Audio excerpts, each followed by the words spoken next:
of issues dealing with operations, relations with the Gambia, and plans to transfer the High Commission's visa section to Ghana. We were able to reassure each other that UK-Gambian relations remain extremely warm and positive, and we see no reason why this shouldn't continue. The decision by your government to transfer the visa section to Ghana has ever been a concern to many Gambians. Are there any specific reasons for this move? The reasons are totally non-Gambian related. What we have done is what we do in every country in the region except at the moment Sierra Leone, and there are reasons for that because we're testing some IT in the visa section there. So in a way we have been quite slow here. We have merely been catching up with what we do, the way we do things in other countries. But the service we get from Accra is very good, I think, and we still have an office in the High Commission to process the applications, but it's merely the case we don't print the visas here anymore, but people can get them, people can apply online, they can get advice from our office about progress. His Excellency Alhaji Mohamed Kemu Vadiga, the Sierra Leonean High Commissioner to the Gambia, also presented his letter of credentials to President Jammeh. In the name of Allah, I have the honor most respectfully to present to you two documents. Firstly, the letter of recall of my predecessor, the former friend, President Keller, and my own instrument of accreditation to you, Mr. President. He came out with the promise for an enhanced relationship with felicitations on the general conduct of the presidential polls, which he was privileged to witness. That to him is alone a good omen to tread on. I went around to about 20 polling stations. The election was peaceful, transparent, fair, and orderly. But let me first and foremost congratulate IEC for a well-organized election. I drove my hat to them, everything was peaceful, nothing like rigging. There was complete transparency. I congratulate the Gambians for re-electing President Jammeh, as he's done so much for the Gambia.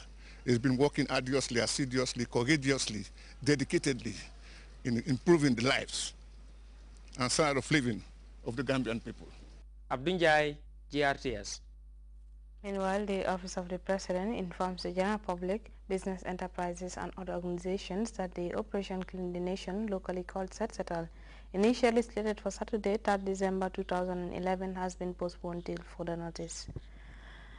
The Vice President and Minister of Women's Affairs, Her Excellency Dr. Aissatou Saidi, on Wednesday, led a high-powered delegation to the compound of the late John P. Bojang to offer their condolences on behalf of the President of the Republic, Sheikh Professor Alhaji Dr.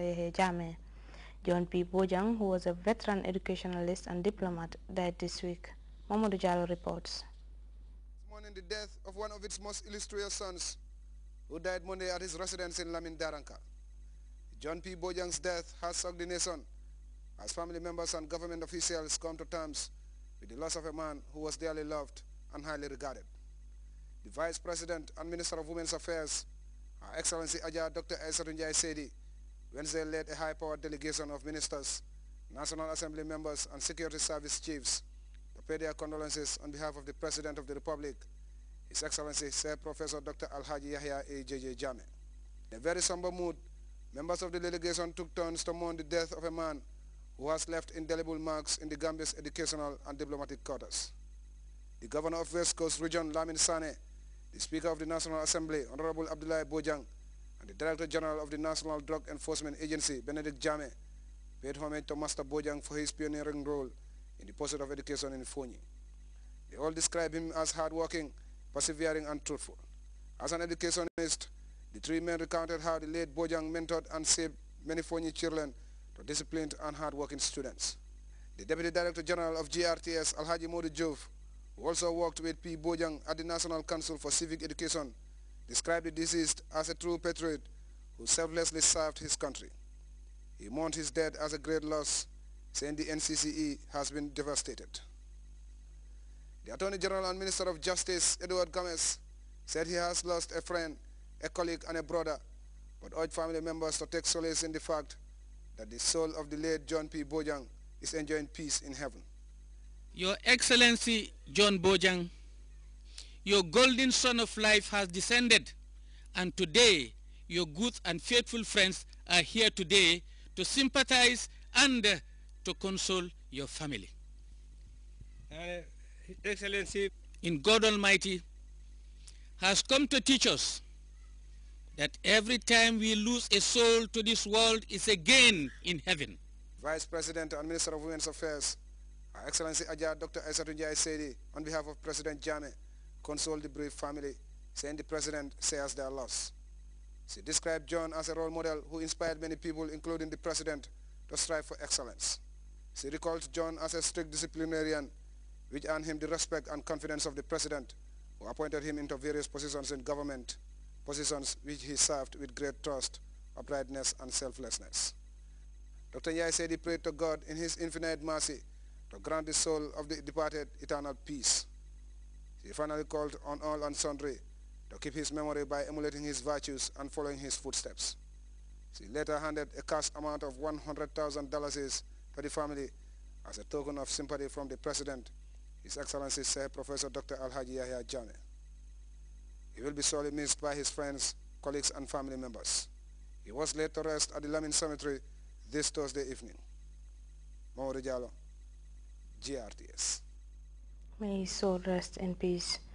Meanwhile, the public is hereby informed that His Excellency the President, Sheikh Professor Alhaji Dr. Yahya Jammeh, is organizing a grand party in Kanilai from Friday, 2nd December 2011 at 4 p.m. to Sunday, 4 December 2011 at 5 p.m.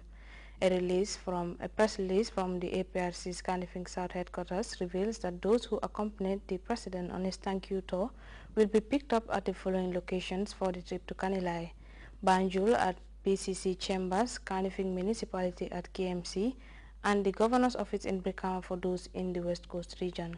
The dispatch states that departure is slated for Friday, 2nd November 2011 at 12 midday, and adds that those who can afford to make it to Kanilai on their own can join the party. Those in need of additional information can contact the campaign manager or the APRC Secretariat, it concludes. The top echelons of the Internet Service Provider NICE on Thursday briefed the Vice President on plans to further connect the Gambia with the rest of the world through the Internet and education. Ibrahim Balde reports NICE has received a grant of €2.5 million from the European Union and is on the verge of rolling out its next intervention. After 5 years of operations in the Gambia, senior management of the Internet Service Provider that works with the acronym NICE has come to brief the Vice President, Her Excellency Ajah Dr. Aissatou Njie Seydi, about the challenges and most importantly, the success of their mission in the country. The delegation included the Chairman and Managing Director of NICE. We apologize for that. You can also follow that story and other GRTS programs live on our website at www.grts.gm. There you can also monitor GRTS Radio Live. We take our first break. We'll be right back.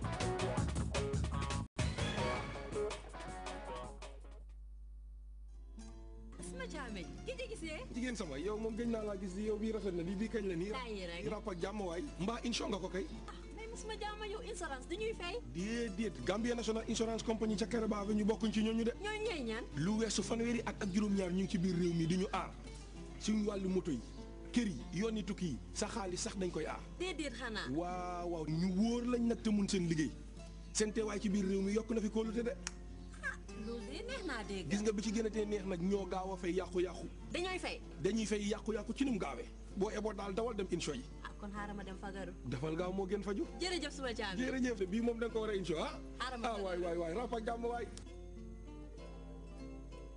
Gambia National Insurance Company seet si leen ñu tey pour seen bépp wàllu insurance. Welcome back. There is an air of anxiety among Iraqi courts regarding the withdrawal of U.S. troops from the country. A group in northern Iraq is not happy about this development. It is believed just 150 of the 11,000 U.S. troops still stationed in Iraq will remain at the end of the month. The courts, it could be recalled, were targeted by the brutal regime of Saddam Hussein more than 20 years